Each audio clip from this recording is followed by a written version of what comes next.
सो बच्चों, last class में हम लोगों ने क्या पढ़ लिया था? वेक्टर्स के बारे में, कैसे रिप्रेजेंट वगैरह करते हैं वेक्टर्स को हम लोग, और डिनोट कैसे करते हैं, दो वेक्टर्स को ऐड कैसे करते हैं, दो से ज़्यादा वेक्टर्स को ऐड कैसे करते हैं यूजिंग ट्राइंगल लॉ और पैरेललोग्राम लॉ। यहाँ तक तो हमने सीख लिया था। अब हम लोग आते हैं उसकी मैथमेटिक्स पर। Addition of two vectors. Now addition of two vectors क्या करेंगे हम लोग? एक वेक्टर है ए वेक्टर, इसका मैग्नीट्यूड है मॉड ए।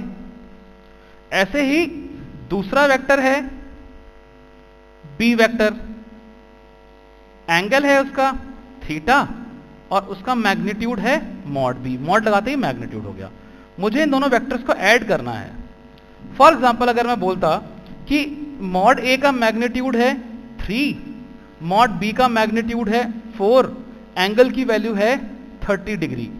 सो ए वेक्टर प्लस बी वेक्टर जब दोनों को हम ऐड कर देंगे तो जो फाइनल वेक्टर होगा उसकी लेंथ कितनी होगी, उसका मैग्नीट्यूड कितना होगा और उसका पॉजिटिव एक्स एक्सिस से एंगल कितना होगा। ये दो चीजें तुम्हें निकालनी है, क्योंकि जैसे ऐड करके फाइनल एक वेक्टर बनेगा तो उस वेक्टर का मैग्नीट्यूड निकालना आना चाहिए हमें और उस वेक्टर का डायरेक्शन निकालना आना चाहिए। ओके, सीखते हैं हम लोग अब। तो according to the triangle law of vector addition, first vector को आप ऐसे रिप्रेजेंट कर दोगे, सेकंड वेक्टर को उसकी टेल को फर्स्ट के हेड पे रख दोगे। सो ये वेक्टर हो गया मॉड ए वेक्टर, ये हो गया मॉड ए वेक्टर नहीं है, मतलब ए वेक्टर है तो उसका मैग्नीट्यूड मॉड ए, बी वेक्टर है मैग्नीट्यूड मॉड बी। ये जो वेक्टर है ये ए वेक्टर प्लस बी वेक्टर है, तो हमें इसका मैग्नीट्यूड निकालना है और फाइनल जो वेक्टर था उसका एक्स एक्सिस से एंगल निकालना है। दो चीजें निकालनी है। तो उसमें हम क्या करेंगे? फर्स्ट ऑफ ऑल एक्सटेंड कर देते हैं और इसको एक्सटेंड कर दिया, 90 डिग्री बना दिया। हमें क्या चाहिए? इसको नाम देते हैं O A B. What we need? We need the length of O B. So O B is equals to O C का whole square plus B C का होल स्क्वायर का रूट। मेन चीज ये है पाइथागोरस थ्योरम। अगर तुम्हें समझ में आती है तो क्वेश्चन आधे ज्यादा खत्म हो गया। अब now what is O C? O C is equals to O A plus A C.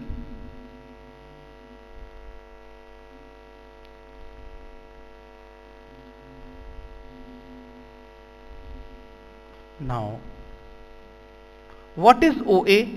OA is the length of vector A, which is mod A plus, अब आएगा AC। AC की लेंथ को कैसे निकालें? Now, अगर हम इस triangle की बात करें BAC, in triangle BAC,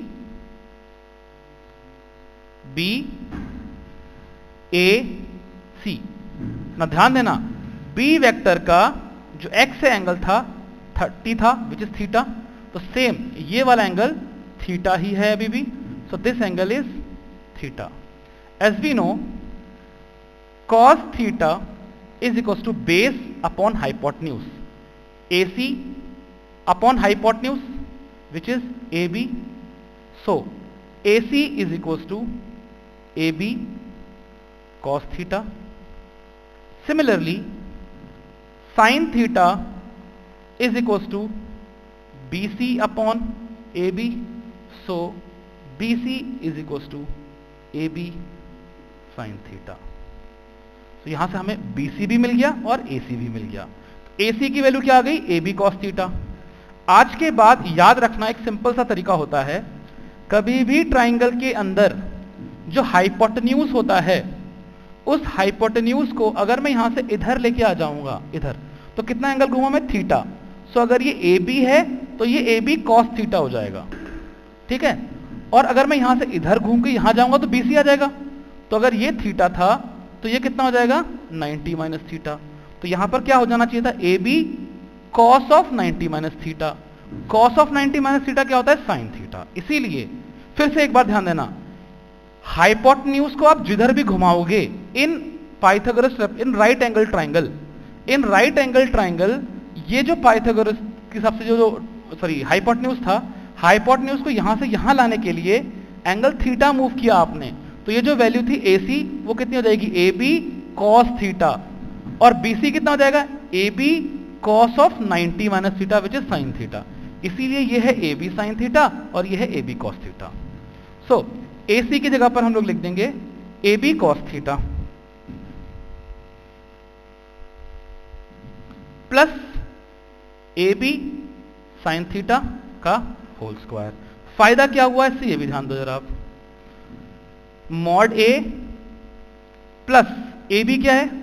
mod B, mod B cos theta का whole square plus mod B sine theta का होल स्क्वायर। फिर से इसको ओपन करोगे तो क्या आएगा? यहां से आएगा मॉड A स्क्वायर, एक टर्म आएगी mod B square cos square theta, एक टर्म आएगी 2 times mod A mod B cos theta. यहां से टर्म निकल के आएगी mod B square sine square theta. Now in दोनों में ढंग से देखो, मॉड B स्क्वायर अगर हम कॉमन निकाल देंगे, sine square theta plus cos square theta is equal to 1, तो फाइनल जो रिजल्ट निकल के आएगा वो क्या निकल के आएगा? Mod A square mod B square plus 2 mod A mod B cos theta. This is the most important result. अगर A वेक्टर है और B वेक्टर है, ना ध्यान देना फिर से, अगर मैं यहां पर इस केस के अंदर A वेक्टर और B वेक्टर को टेल टू टेल बना दूं, A वेक्टर और B वेक्टर, तो ये इनके बीच का एंगल आ जाएगा। सो अगर एक वेक्टर है A और एक वेक्टर है B जिसमें उनके बीच का एंगल थीटा है, once again angle between the vectors is defined as when we join the two vectors A and B from tail to tail. जब टेल से टेल मिलाकर दो वेक्टर्स को रख दिया जाए तो इनके बीच का जो एंगल होता है एक्यूट वाला, एक तो एक्यूट है और ये ऑब्ट्यूस है। So the acute angle between the two vectors, जो दो वेक्टर्स को आप टेल टू टेल ज्वाइन कर देते हो, this is called the angle between the vectors. So if there are two vectors A and B such that the magnitude of A is mod A and the magnitude of vector B is mod B and the angle between the vectors is theta, then the magnitude of the final vector, the magnitude of the addition of A plus B, so A vector plus B vector, sorry small vectors दिए थे इसके अंदर, A vector plus B vector का जो magnitude है वो क्या है? Mod A square. इसको A स्क्वायर मत लिखना, बहुत सारी बुक में A स्क्वायर लिखा होता है, तो हमें क्या लिखना चाहिए? Mod A square mod B square 2 mod A mod B cos theta का root. This will be the final magnitude of the vectors. अब ये जो एंगल था, लेट्स से हमने इस एंगल को नाम दे दिया फाई, सो हमें फाइनल एंगल भी निकालना पड़ेगा। Now in the very same case in triangle OBC, ये एंगल है phi, so tan phi is equals to BC upon OC, which is equals to BC upon OC is equals to OA plus AC। BC की value क्या है? फिर से ध्यान देना, mod B sine theta mod B sine theta upon OA mod A plus mod B cos theta. This is equals to tan of phi. This is the most important thing in vectors, जो कि I guess तुम लोगों ने जो भी सीखा था, जो तुम्हें चैप्टर बहुत टफ लगा था, शायद दिस में बी द थिंग जो आपको सबसे ज्यादा टफ लगी हो। सो फिर समझो, अगर कोई वेक्टर्स हैं, एक वेक्टर जिसका मैग्नीट्यूड A है, दूसरा वेक्टर जिसका मैग्नीट्यूड B है, और इन दोनों वेक्टर्स के बीच का एंगल थीटा है, so A vector plus B vector से जो मिलकर फाइनल वेक्टर बनेगा उसका मैग्नीट्यूड होगा mod A square plus mod B square plus 2 mod A mod B cos theta. ये उनका वो हो जाएगा और उसका रूट फाइनल मैग्नीट्यूड।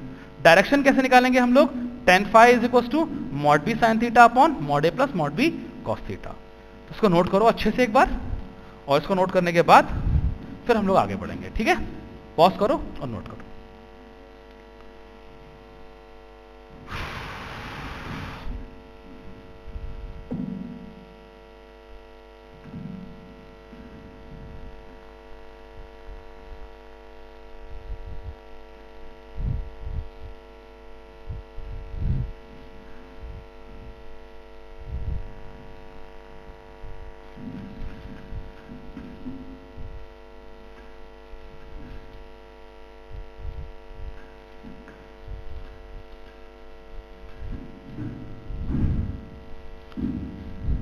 नाउ अब हम लोग क्या करते हैं, एग्जाम्पल लेके देखते हैं एक दो। फॉर एग्जाम्पल मैं एक छोटा सा एग्जाम्पल दूं तुमको, बहुत सिंपल सा। क्या, एक वेक्टर है ए वेक्टर जो है वो है 3i कैप। 3i कैप का मतलब मैग्नीट्यूड 3 है और पॉजिटिव एक्स डायरेक्शन में है। बी वेक्टर जो है उसका मैग्नीट्यूड है 7 और बी वाले का जो डायरेक्शन है वो 45 डिग्री है। इन दोनों को ऐड करो आप। ठीक है, ध्यान देना, हमें डायरेक्टली फॉर्मूले नहीं रटने हैं, हमें करना क्या है। अब हम सबसे पहले हम क्या करेंगे, फर्स्ट वेक्टर को ड्रॉ करेंगे। सबसे पहले हम लोग एक वेक्टर बनाते हैं 3 का। दूसरा वेक्टर जो है वो है 7 का at an angle of 45 degree. तो यहां से 45 डिग्री 7 है तो मैग्नीट्यूड बहुत हाई होगा, लेंथ ज्यादा हो जाएगी उसकी, तो 45 डिग्री ये एंगल आ गया। नाउ ये हो जाएगा एडिशन। ये है ए वेक्टर जिसका मैग्नीट्यूड था 3, ये है बी वेक्टर जिसका मैग्नीट्यूड था 7, और ये है A vector plus B vector. अब देखो, अब अगर तुम ढंग से देख पाओ, फॉर्मूला लगाना है या डायग्राम के हिसाब से देखना है। डायग्राम के हिसाब से अलग तरीके से निकल जाएगा, फॉर्मूले के अलग तरीके से। जैसे फॉर एग्जांपल अगर हम बात करें, अगर हम डायग्राम के हिसाब से बनाते हैं पहले, फिर हम फॉर्मूला लगाएंगे। तो डायग्राम क्या कहता है, सबसे पहले यहां से एक लाइन बना दो। ध्यान देना, ये जो फर्क है, ये फर्क है जेईई मेंस एडवांस और बोर्ड्स का। JEE mains and advance they want कि आप एनालाइज कर सको, आप फॉर्मूले ना लगाओ। फॉर एग्जांपल ये आ गया। Now this complete length was 7, नाम दे देते हैं हम इसको ओ ए बी सी। सो हमें मालूम है A B is equal to 7। अब ए बी को अगर अब ये 90 डिग्री में घुमा दूं मैं यहां पर, तो ए सी की वैल्यू क्या आ जाएगी अपने आप, 7 cos 45। It means 7 upon root 2, और 7 अपॉन रूट 2 जो होता है वो 3 से बड़ा होता है। ठीक है, तो यहां पर आ गया। सिमिलरली बी सी की जो वैल्यू है, बी सी की जो वैल्यू निकल के आएगी वो आएगी 7 cos, ये एंगल भी 45 डिग्री हो गया। अब यहां 45 है तो 7 cos 45, तो ये भी हो गया 7 upon root 2। Now what we want O B. O B is equal to, जो ओ बी वाला जो लाइन थी, ये लेंथ चाहिए हमको। This will be equal to root of B C का whole square plus O C का whole square. BC की वैल्यू क्या थी, 7/√2, तो 49/2 प्लस OC। अब OC कैसे आएगा, AC माइनस AO। AC कितना है 7/√2, AO कितना है 3।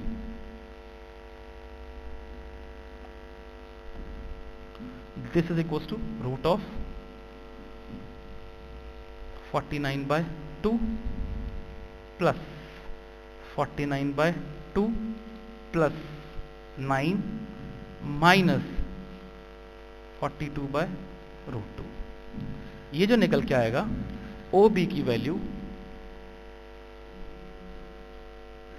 ये निकल के आएगी 49/2 प्लस 49/2, 49 प्लस 9 58 माइनस वो निकल के आ जाएगा 21√2। ये आ गया आंसर ओपी का।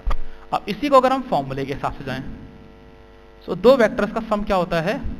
अब जो हम बात करें ए वेक्टर प्लस बी वेक्टर का जो फाइनल मैग्नीट्यूड निकल के आएगा वो क्या आएगा, क्या सीखा था हमने, मॉड ए का स्क्वायर प्लस मॉड बी का square plus 2 mod A mod B cos theta. So mod A first vector का मैग्नीट्यूड 3 का स्क्वायर, सेकंड वेक्टर का मैग्नीट्यूड 7 का square plus 2 into 3 into 7 into cos of 45 degree. ठीक है, यही गलती कर गए हम लोग। क्यों गलती कर गए, this should not be cos 45। अब देखो यहाँ फर्क रहता है, जब आप फॉर्मूला यूज करते हो ना तो आपको मालूम भी नहीं चलेगा आप गलती कहाँ कर गए। क्यों नहीं है 45, क्यों नहीं होना चाहिए था। अभी हमने कहा था mod A square plus mod B square plus 2 mod A mod B cos theta. उसके अंदर कॉस थीटा के अंदर जो थीटा आता है वो थीटा होता क्या है, angle between the vectors. Angle between the vectors is defined as, इन दोनों वेक्टर्स के बीच का एंगल कितना है, पहले वेक्टर को बनाओ और दूसरे वेक्टर की टेल को, पहले वेक्टर की टेल से टेल मिला और इनके बीच का एंगल कितना है 135। सो इन दिस केस हमें angle between the vectors 45 degree ना बोलकर कितना बोलना चाहिए था, 135 डिग्री बोलना चाहिए था। अब उस फॉर्मूले के अंदर अगर हम लोग 135 डालेंगे तो आंसर एकदम अलग आ जाएगा। ये थी इंपॉर्टेंट चीज। तो यहां से क्या आएगा अब 9 प्लस 49 प्लस 42 कॉस 135 इज -1/√2। कल के हिसाब से देख लेना कैसे, कल हमने एक चीज सीखी थी, जो हमें cos 135 चाहिए तो आप क्या करोगे, इसका निकालोगे। So cos of 135 is equal to cos of 45, second quadrant में है तो माइनस, और cos 45 क्या होता है 1/√2, तो -1/√2 यहां से निकल के आ गया अपने आप रूट ऑफ 58 माइनस 21√2। तो ये हमने फॉर्मूले के हिसाब से कर लिया, ये हम लोगों ने डायग्राम के हिसाब से कर लिया। सेम चीज के अंदर अब हमें एंगल भी चाहिए होता है। जो फाइनल वेक्टर जो निकल के आया उसका यहां से एंगल निकालना होता है। तो अगर हम डायरेक्टली वहां चले जाएं तो हम डायरेक्टली बोल सकते हैं क्या, tan phi is equals to, क्या सीखा था हम लोगों ने, mod B sine theta upon mod A plus mod B cos theta. Mod B की वैल्यू क्या थी 7 sine 145 upon 3 plus 7 cos 145 put कर देना, आंसर निकल के आ जाएगा अपने आप। तो जब कभी भी हमें दो वेक्टर्स को ऐड करना हो तो किस तरह से ऐड करना है, बहुत ज्यादा ध्यान देके करना है इस चीज को। ठीक है, अब तुम्हारे क्वेश्चंस गलत नहीं होने चाहिए कभी भी। डन, आगे बढ़ रहे हैं।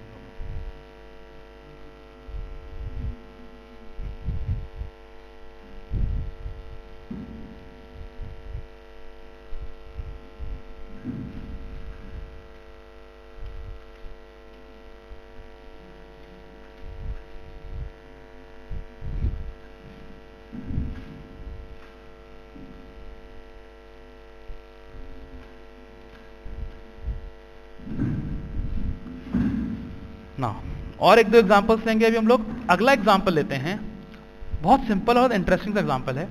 मैं बोलूं अगर एक वेक्टर है जिसका मैग्नीट्यूड है 3, ए वेक्टर का मैग्नीट्यूड कितना है 3, और ऐसे ही बी वेक्टर है जो वाई डायरेक्शन में है, इसका मैग्नीट्यूड कितना है 4। सो अब ए वेक्टर प्लस बी वेक्टर की वैल्यू क्या होगी। सो वंस अगेन डायग्राम और वगैरह सबका देखें हम लोग। डायग्राम के हिसाब से ये कितना है 3, ये कितना है 4, तो ऑब्वियसली बात है बाय पाइथागोरस थ्योरम ये निकल के आता है 5, और ये एंगल भी हमने रटा हुआ है कितना है 53 डिग्री रटा हुआ था हमने। सो डायरेक्टली आंसर निकल के आ जाएगा A vector plus B vector का जो मैग्नीट्यूड है वो है 5 and it is inclined to positive x axis at an angle of 53 degree।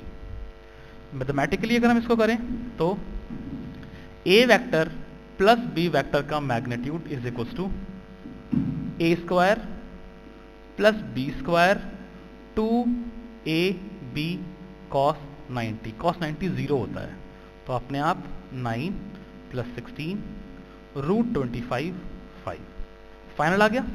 And tan phi is equal to mod B sine theta. Mod B कितना 4 sign 90 degree. Sine theta कैसे, इन दोनों को tell to tell join कर दो, उनके बीच का angle देख लो, upon mod A plus mod B cos theta. तो कितना आ गया साइन 91 4/3 और tan phi is 4/3। tan phi 4/3 कब होता है, when phi is equal to 53 degree. तो ये चीज आ गई। अब इंटरेस्टिंग चीज देखना, अगर मैं तुमसे बोलता कि एक वेक्टर ड्रॉ करो जिसका मैग्नीट्यूड 5 है और जिसका एंगल 53 डिग्री है। सो अगर हमने एक वेक्टर ड्रॉ किया जिसका मैग्नीट्यूड 5 था और जिसका एंगल 53 डिग्री था, तो एक्चुअली ये वेक्टर था क्या? ये अगर मैं यहां से ऐसे ड्रॉ कर देता तो ये चीज इसका और इसका एडिशन था। अब अभी हमने देखा 3 और ये कितना देखा 4। तो ये जो वेक्टर था, ये वाला वेक्टर, क्या मैं इस वेक्टर को लिख सकता हूं, ये वाला वेक्टर दो वेक्टर का एडिशन है। मान लिया सी वेक्टर है, ये दो वेक्टर का एडिशन है। कौन सा वेक्टर? एक वेक्टर 3 वाला जिसका आई में डायरेक्शन था, दूसरा 4 वाला जो जे में था। सो 3i cap plus 4j cap, ये वेक्टर बन गया। सो अब आप किसी भी इंक्लाइंड वेक्टर को इस फॉर्म में लिख सकते हो। जैसे और एग्जांपल लेते हैं हम लोग, और एग्जांपल में क्या आएंगे, सेम चीजें, ठीक है, पॉज कर लेना और नोट कर लेना इस चीज को। जैसे अगली चीज क्या आएगी,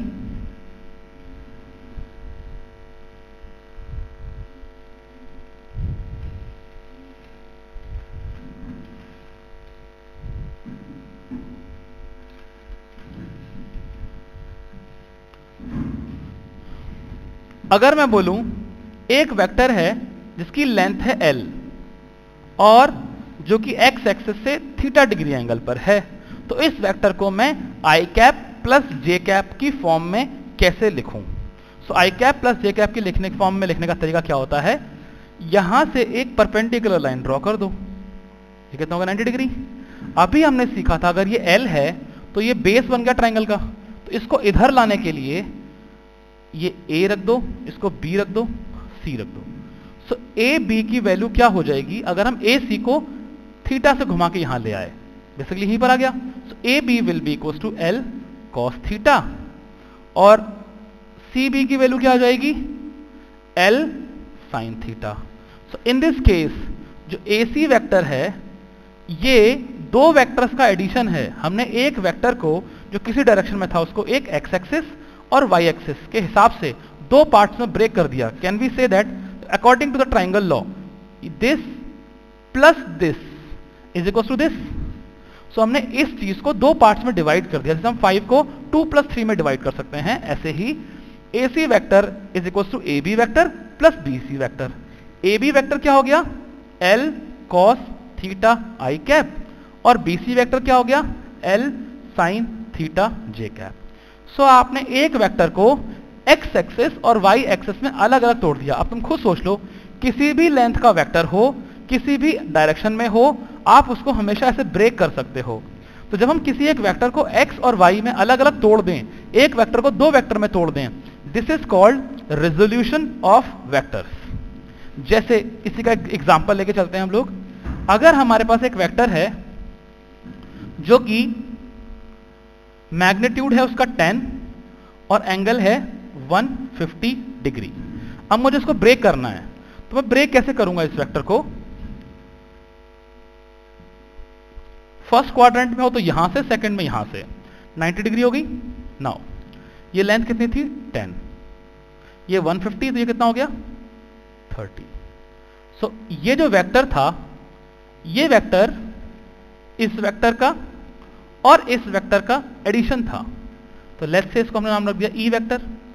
सो ये जो ई वेक्टर था जिसका मैग्नीट्यूड 10 और एंगल 150 डिग्री था, ये एक तो इसका एडिशन है और इसका एडिशन है। अब ये चीज क्या हो गया, 10 को इधर घुमाया 30 डिग्री से, सो 10 cos 30, इधर का डायरेक्शन माइनस आई कैप, उधर का प्लस आई कैप, माइनस आई कैप, प्लस 10 को इधर लेके गए, ये कितना है 60, या तो cos 60 बोल दो, cos 60 बोल दिया करो हमेशा, जिसको इधर लेके आ रहे हो ना cos ऑफ एंगल हमेशा, 10 cos of 60, so 10 cos of 60, 60 इसलिए क्योंकि एंगल 60 था। जब यहां से यहां गए तो 30 डिग्री एंगल घुमा हमने, 30 घुमा, और यहां आने के लिए 60 डिग्री एंगल घुमा, 10 cos 60 प्लस जे कैप, cos 30 कितना होता है √3/2, 5 √3 माइनस आई कैप प्लस 5 जे कैप। इसी वेक्टर को हमने रिजॉल्व करके आई कैप प्लस जे कैप की फॉर्म में लिख दिया। इसी केस के अंदर अगर एक एग्जांपल हम और लेते, क्या, एक वेक्टर ले लो जो कि इस डायरेक्शन में ले लो 37 डिग्री, मैग्नीट्यूड ले लो इसका 10। सो अगर मैंने मैग्नीट्यूड 10 ले लिया, सो सबसे पहले मैं यहां से यहां जाऊंगा, सो ये जो वेक्टर था, ये वेक्टर क्या हुआ, this vector plus this vector, इनके एडिशन में आ गया।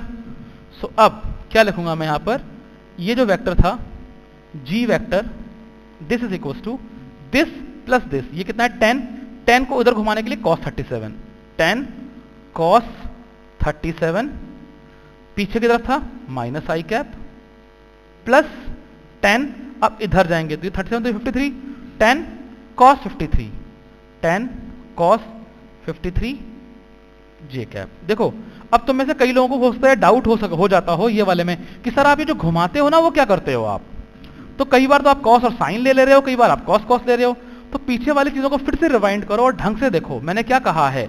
जब भी कोई वेक्टर है, इस वेक्टर को या तो मैं ऐसे घुमाऊंगा या तो इस वेक्टर को मैं ऐसे घुमाऊंगा। अगर मैंने इस वेक्टर को ऐसे घुमाया तो कितना एंगल घुमा 37, cos 37, तो ये वाला जो वेक्टर हो गया वो कितना हो गया 10 cos 37 लिख दिया। अब जब मैं यहां से यहां आया तो अगर ये 37 था तो ये 53 रहा, तो 10 को अब मैंने कितना घुमाया 53, तो यहां लिख दिया 10 cos 53। आई होप समझ में आ गया होगा।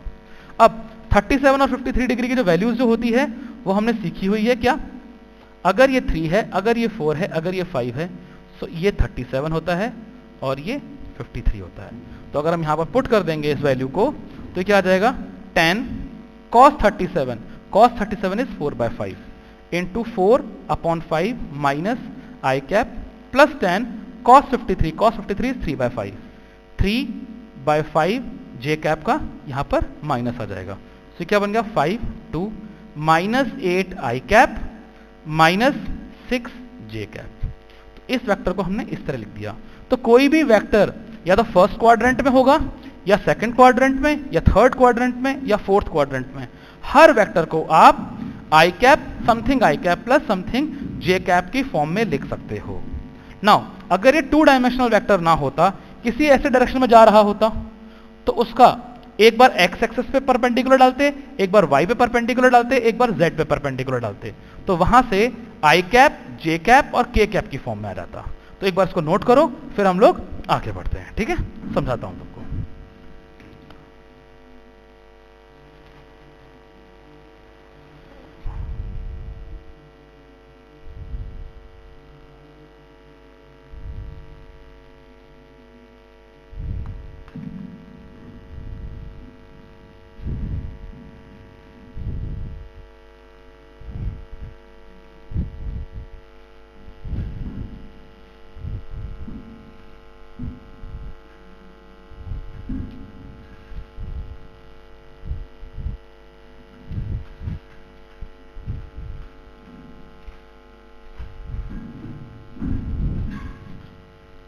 ना देखो, जो अभी मैं बोल रहा था कि 3 डायमेंशन में आ जाएगा तो क्या होगा, मान लो एक वेक्टर है सी वेक्टर जो कि 0, 0, 0 से लेकर 2, 3, 5 तक जा रहा है। मतलब कैसे, अगर मैं यहां पर देखता तो ये एक्स एक्सिस है, ये वाई एक्सिस है, ये क्या है 0, 0, 0। अगर मैं सिर्फ एक्स में चल दूं 2, तो ये कितना हो जाएगा 2, 0, 0। फिर मैं y में चलता हूं कितना 3, ये कितना हो गया 2, 3, 0। और अब मैं यहां से z में आ जाऊं 5, तो ये आ गया। अगर मैं ढंग से देख पाऊं तो यहां पर एक पॉइंट निकल के आ जाएगा। थर्ड पॉइंट कहां पर आ जाएगा? यहां कहीं पर। तो पहले हम 2 में गए, फिर 3 गए, फिर 5 गए। तो यहां से यहां तक जाने वाला जो वेक्टर है, this is the final vector, जो हम सी वेक्टर लिख रहे हैं, यहां से यहां तक जाने वाला वेक्टर। तो अब वो वेक्टर 3 डायमेंशनल वेक्टर हो गया। तो 3 डायमेंशनल वेक्टर, तो एक्चुअली वो यहां से यहां तक का जो वेक्टर है वो हुआ क्या? पहले वेक्टर को बनाया हमने, इसके हेड पे दूसरे वेक्टर को रख दिया, इसके हेड पे तीसरे वेक्टर को रख दिया, और यहां से यहां तक जाने वाला वेक्टर बन गया। तो ये जो सी वेक्टर था, यहां से लेकर यहां तक जाने वाला, हमें सी वेक्टर को क्या लिखना चाहिए? ये लिखना चाहिए था हम x में कितना चले 2, y में कितना चले 3, z में कितना चले 5। सो 2 तो x में चले पॉजिटिव, 3 y में चले पॉजिटिव, 5 z में चले पॉजिटिव। तो एक्चुअल तरीका क्या होता है? एक पॉइंट से दूसरे पॉइंट का वेक्टर कैसे बनता है? 2 - 0 i cap, 3 - 0 j cap, 5 - 0 k cap. इसी में अगर मैं एक एग्जांपल और लेता, जैसे मैं बोलता एक वेक्टर है ई वेक्टर, जो कि 1, 2, 0 से लेकर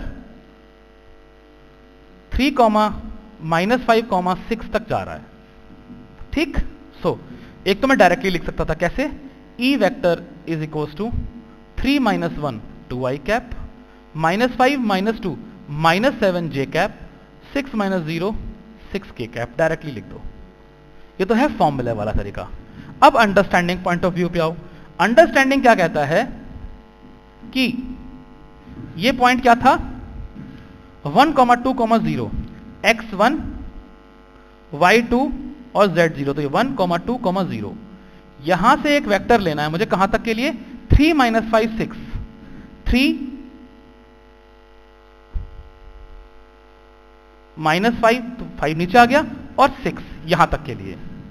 तो अब हम क्या करेंगे इसके लिए, यहां तक आने के लिए? x में ऑलरेडी 1 पे था, और ये कहां पर है 3। ये 1 था और ये 3 था। तो यहां से यहां तक चलेंगे पहले हम कितना? 2। अब उसके बाद ये कितना है? 2, और ये कितना? 5। फिर नीचे चलेंगे कितना? 7। तो 2, 7 और फिर 6। सो 2 i cap -7 j cap plus 6 k cap. 2 - 7 6। ऐसे लिख सकते हैं 3 डायमेंशनल वेक्टर को। एक बार फिर से रिवाइंड करना है इस पूरे चीज को, और फिर से देखने की कोशिश करना। नाउ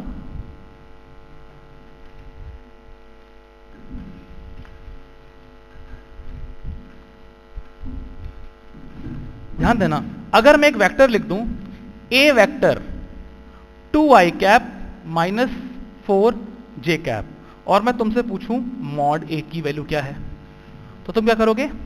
एक तो वेक्टर था 2 जो कि राइट में था, और एक वेक्टर था 4 जो कि इधर पे था। 4, 2, तो ये इनका एडिशन होगा by Pythagoras theorem, 2 square plus 4 square का रूट। सो इन जनरल अगर कभी भी i cap j cap i cap k cap की फॉर्म में दिया हो, अगर कोई वेक्टर दिया हो a1 i cap plus a2 j cap, तो आप क्या करोगे? Mod a is equals to a1 square plus a2 square का रूट। सिमिलरली अगर मैंने एक वेक्टर दे दिया है b vector is equals to 2 i cap 3 j cap 4 k cap, तो अब आप क्या करोगे? ये एक वेक्टर था 2 मैग्नीट्यूड का, फिर 3 मैग्नीट्यूड का, फिर 4 मैग्नीट्यूड का। सो इनका मुझे एडिशन करना है। सो अगर ये 2 है, अगर ये 3 है, तो ये कितना हो गया? 2 स्क्वायर प्लस 3 स्क्वायर का रूट, और ये वाला वेक्टर कितना था? 4। अब ध्यान देना, ये लाइन और ये फिर से ये ट्राइंगल बन गया 90 डिग्री पाइथागोरस ट्रिपलेट। तो इसका स्क्वायर प्लस इसका स्क्वायर का root is equal to this. तो इसका स्क्वायर क्या? 2 square plus 3 square plus 4 square का रूट। सो मॉड बी जो निकल के आएगा वो आएगा 2 square plus 3 square plus 4 square का रूट। सो इन जनरल अगर कोई भी vector b1 i cap plus b2 j cap plus b3 k cap की फॉर्म में दिया हो, तो फाइनली इसका जो मैग्नीट्यूड निकल के आता है वो b1 square plus b2 square plus b3 square का रूट निकल के आएगा।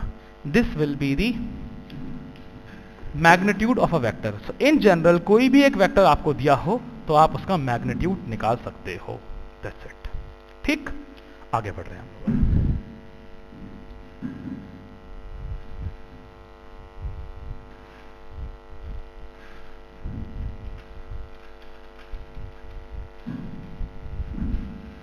नाउ अगली चीज क्या है, मान लो एक वेक्टर है ए वेक्टर 7 आई कैप। इसका मतलब क्या हुआ, ए वेक्टर एक 7 मैग्नीट्यूड का वेक्टर है इन पॉजिटिव एक्स डायरेक्शन। अब अगर मैं पूछ लूं तुमसे 2a वेक्टर, 2a वेक्टर क्या है, जब कभी भी आप किसी वेक्टर को पॉजिटिव कांस्टेंट से मल्टीप्लाई करते हो तो उसके डायरेक्शन में फर्क नहीं आता, उसके मैग्नीट्यूड में फर्क आता है सिर्फ। सो 2a कैप मतलब 2a cap will be a vector जो कि a के डायरेक्शन में ही होगा, मैग्नीट्यूड उसका डबल हो जाएगा। तो उसका मैग्नीट्यूड 7 था, तो ये कितना हो जाएगा 14 आई कैप।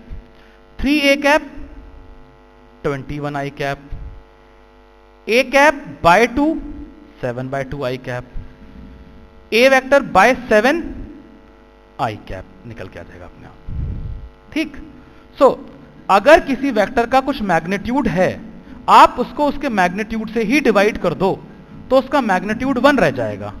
मतलब इन जनरल अगर मेरे पास कोई एक सी वेक्टर है 2i cap 3j cap -4k cap, अगर मैं सी वेक्टर को सी के मैग्नीट्यूड से ही डिवाइड कर दूं, that is 2i cap 3j cap -4k cap upon 2 square 3 square 4 square, so this will be a vector in the direction of C जिसका की magnitude 1 होगा।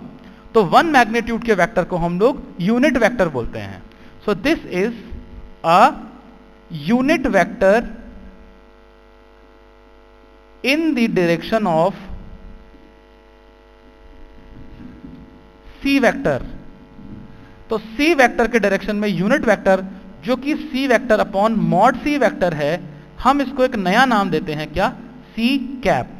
कैप का मतलब हमेशा यूनिट वेक्टर होता है। अब तो मैं समझाता हूं, यहां पर हम लोगों ने जो बोला था I cap J cap K cap. So cap का मतलब unit vector. So I cap is a unit vector in X direction, J cap is a unit vector in Y direction, K cap is a unit vector in Z direction. So in general किसी भी vector के ऊपर जब cap लग गया तो वो एक यूनिट वेक्टर बन जाता है अपने आप। इसलिए हम लोगों ने स्टार्ट में आई कैप जे कैप और के कैप की चीजों को यूज किया था। नाउ अगर हम आज के क्लास को प्रॉपरली कंक्लूड करना चाहें तो हमने क्या सीखा कि किसी भी 2 वेक्टर्स या 3 वेक्टर या 4 वेक्टर या एक से ज्यादा वेक्टर कभी हो, उनको ऐड करना हो तो मैथमेटिकली पहले हमने एक फॉर्मूला सीखा। अगर 2 वेक्टर हैं सिर्फ ए वेक्टर और बी वेक्टर, सो उनका जो फाइनल एडिशन ए वेक्टर प्लस बी वेक्टर आता है उसका मैग्नीट्यूड क्या होता है, मॉड ए का स्क्वायर प्लस मॉड बी का square plus 2 mod A mod B cos theta का रूट। मॉड लगाना जरूरी है, इट रिप्रेजेंट्स द मैग्नीट्यूड इसलिए। And angle tan phi is equals to mod B sine theta upon mod A plus mod B cos theta. Directly formula अगर use करना चाहते हो तो प्लीज थीटा को बहुत वाइजली यूज करना। Theta is the angle between the vectors and angle between the vectors is defined as if we join tail to tail 2 vectors. अगर हमने 2 वेक्टर्स को टेल टू टेल ज्वाइन कर दिया है तब उनके बीच का जो एंगल आता है उसमें एक एक्यूट एंगल आता है और एक ऑब्ट्यूस एंगल आता है। तो टेल टू टेल ज्वाइन करने के बाद जो एक्यूट एंगल आता है 2 वेक्टर्स के बीच में, that is the angle between the vectors. So mathematically use करने के अंदर वो जो थीटा डालना है, थीटा को उस तरह डालना है। अगली चीज उसी में क्या आ गई थी हमारे पास कि कोई भी वेक्टर एक्स आई कैप वाई जे कैप जेड के कैप अगर एक वेक्टर है, अगर हम उसका मैग्नीट्यूड जो होगा वो क्या होगा, X square plus Y square plus Z square का रूट। और किसी भी वेक्टर को अगर हम उसी के मैग्नीट्यूड से डिवाइड कर देते हैं तो वो उसी वेक्टर के डायरेक्शन में एक यूनिट वेक्टर निकल के आ जाता है। डन। आई होप अब काफी हद तक क्लियर हो गया होगा। सो पहले डे 1 फर्स्ट लेक्चर में हम लोगों ने ट्रिग्नोमेट्री को सीख लिया, सेकंड में हम लोगों ने बेसिक वेक्टर सीखा, थर्ड में एडिशन ऑफ वेक्टर्स को सीख लिया। इन द नेक्स्ट क्लास अभी हमारा सब्ट्रैक्शन मल्टीप्लिकेशन वाला पार्ट बाकी है वेक्टर्स का, उसके बाद फिर आएगा डिफरेंशिएशन और इंटीग्रेशन। सो फिलहाल यहां तक करके आज शाम तक कंप्लीट वीडियो देखकर मेरे पास आज शाम तक सारे डाउट्स आ जाने चाहिए तुम्हारे कि इस चैप्टर में कहां पर समझ में नहीं आया, देन हम लोग डील करेंगे आगे इन चीजों को। ठीक है, ओके देन, बाय बाय।